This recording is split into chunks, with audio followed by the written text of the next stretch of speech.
Il a été l'élève du grand physicien Stephen Hawking. Christophe Galfard nous a rejoint sur le plateau de 64 minutes. Bonsoir. Bonsoir. Merci d'être avec nous dans 64 minutes sur TV5 Monde. Vous êtes physicien.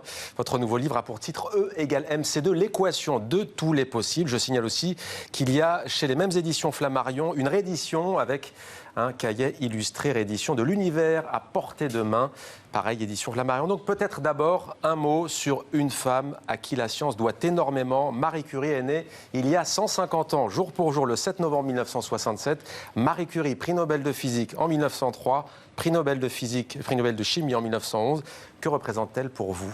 Bon, c'est une formidable scientifique. C'est déjà, la preuve que, contrairement à ce que pas mal peuvent croire, il n'y a absolument aucune différence entre hommes et femmes par rapport à la science. Un génie n'a pas de sexe. Pendant extrêmement longtemps, les femmes ont été exclues de ce genre de discipline et voire de prix.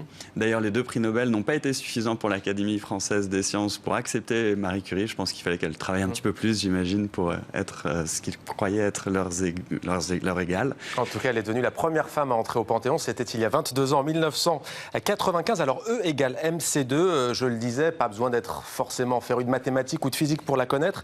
C'est sous le stylo d'Albert Einstein qu'apparaît pour la première fois cette célèbre formule. Est-ce que vous pouvez, comme vous le faites au début du livre, nous expliquer ce qu'elle nous dit et à quoi correspondent ces lettres? Alors oui, E égale MC2, tout le monde connaît. C'est tellement connu qu'on dirait que c'est un mot du langage de tous les jours. C'est MC au carré, pour être précis. E égale MC au carré, exactement. Alors le E correspond à énergie, M, masse, et C, c'est célérité, c'est la vitesse de la lumière qu'on met au carré. Et en gros, cette équation dit que la masse et l'énergie, c'est un peu la même chose. On peut passer de l'un à l'autre, comme on peut passer d'une monnaie à une autre monnaie, avec un taux de change. Et le taux de change, c'est le C au carré. Et comme le C, c'est énorme, c'est-à-dire qu'avec très peu de masse, on peut avoir une énergie colossale. Mais l'énergie n'est pas forcément une masse. Si, on peut aussi transformer une énergie en masse. Ça, c'est même des choses qu'on détecte en laboratoire. Vous mettez une petite énergie et il y a des particules qui apparaissent. Alors, je le disais, vous êtes aussi physicien, mais du coup, conteur, vous aimez beaucoup vulgariser pour que l'on comprenne. Et vous écrivez notamment E égale MC2 est une espèce de signal, un panneau marquant l'entrée dans une nouvelle réalité, différente de celle que nous connaissons tous. Et ça a des implications profondes. Vous dites, dans le monde de l'infiniment petit comme celui de l'infiniment grand, en quoi cette équation a-t-elle permis d'envisager notre monde d'une toute autre manière? Si vous voulez, nous, ce qu'on détecte de notre monde, c'est à travers nos sens. La vue, l'ouïe, l'odorat, tout ça, tout ce qui est autour de nous. Et ce qu'on détecte autour de nous grâce à ces sens, c'est extrêmement limité par rapport à la réalité globale à laquelle on appartient. Par exemple, vous n'êtes jamais allé très vite. Vous avez peut-être pris le Concorde plus jeune, vous avez peut-être été dans une fusée. Même dans une fusée, 100 mètres aussi. Même dans une fusée, ça ne va pas très vite comparé, par exemple, à la vitesse de la lumière. Du coup, tout ce dont on a l'habitude, nous, notre intuition de ce que doit être le monde et la réalité, c'est basé sur ce qu'on voit. Mais qu'est-ce qui nous dit que si on va vite, les choses ne changent pas? Il faudra y aller pour voir. Le E égale MC2 nous dit que ça change. Et prenez-vous un exemple, par une belle journée, disons ensoleillée, une voiture passe, un piéton la regarde, et vous dites, le piéton se dit, qu'est-ce que je verrais si j'étais à la place de ce conducteur? Dites-nous tout. Exactement. La base de ce que Einstein a fait pour découvrir E égale MC2, c'est émettre 2 principes auxquels la nature doit obéir. Un, c'est que il n'y a pas de raison que la personne dans la voiture et la personne sur le trottoir ne voient pas la même physique, la même réalité autour d'eux. Et le deuxième principe qu'il a émis, c'est que la vitesse de la lumière est la même, toujours, dans le vide, qui que ce soit qui la regarde. Du coup, lorsqu'on commence à mettre ces 2 principes ensemble, on réalise qu'il suffit d'aller vite par rapport à quelqu'un d'autre pour que nos horloges ne tournent pas à la même vitesse, pour que la perception des distances ne soit pas la même, pour que le monde finalement ne soit pas aussi figé que ce qu'on croyait jusque-là. Alors justement, continuons avec des exemples concrets. Dans la partie du livre sur la théorie des objets, vous parlez des transformations de Lorentz qui mélangent à la fois le temps, les espaces et les vitesses. Et vous parlez aussi, dans la partie réservée à la lumière, de l'exemple de l'interrupteur, notamment dans vos conférences. Expliquez-nous, si j'appuie sur l'interrupteur, je ne percevrai pas de temps écoulé entre le moment où j'appuie et le moment où la lumière apparaît. Galilée, lui, déjà à l'époque, avait étudié le phénomène. Oui, tout le monde s'est déjà posé... Il y a 400 ans. Oui, tout le monde s'est demandé depuis des lustres, la lumière c'est quoi et à quelle vitesse va-t-elle?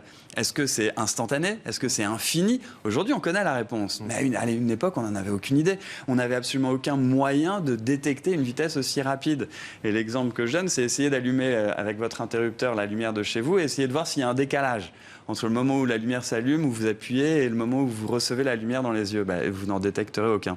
Galilée avait fait ça avec une lampe qui était à plusieurs kilomètres de lui. Il n'a détecté aucun décalage non plus.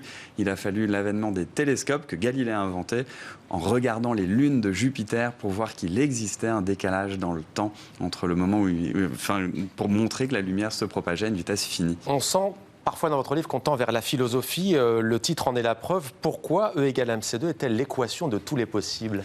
Les E égale MC2, ça nous a fait entrer dans une nouvelle vision de la réalité. Une vision dans laquelle tout d'un coup, masse et énergie devenaient de la même chose. C'est-à-dire qu'on peut éventuellement prendre de l'énergie dans la masse des choses. C'est ce qui a donné d'une part, malheureusement, la bombe atomique, mais ce qui donne aussi l'énergie nucléaire, l'énergie du futur, etc., sur la Terre. Mais ça nous a aussi permis de comprendre pourquoi les étoiles brillent, d'où vient la matière dont nous sommes faits, fabriqués, où elle a été créée, cette matière, dans le cœur des étoiles, avec le E égale MC2, qui a permis à cette matière de se fabriquer. Alors, vous serez samedi matin à 11h au cinéma MK2 Quai de Loire à Paris pour parler des trous noirs.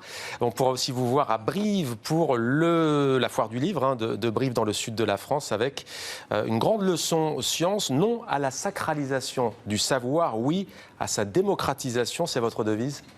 Pourquoi pas? Je vais vous la prendre, cette devise, elle est pas mal. Allez. Au MK2, c'est le 18 novembre. 18 novembre, pardon, un samedi à 11h. Je le disais en début pour vous présenter, on vous surnomme d'ailleurs, c'est tout à votre honneur, le Stephen Hawking français, grand physicien britannique. Vous avez été son élève. Qu'est-ce qu'il vous a apporté, ce brillant scientifique? Presque tout. J'ai un peu découvert ce qu'était la physique, ce qu'était cette discipline que je trouve complètement hallucinante, grâce à lui, grâce à sa pédagogie, son humour et son intelligence. Je suis absolument pas le Stephen Hawking français, hein. Il est beaucoup, beaucoup plus brillant que moi, il n'y a absolument aucun doute là-dessus.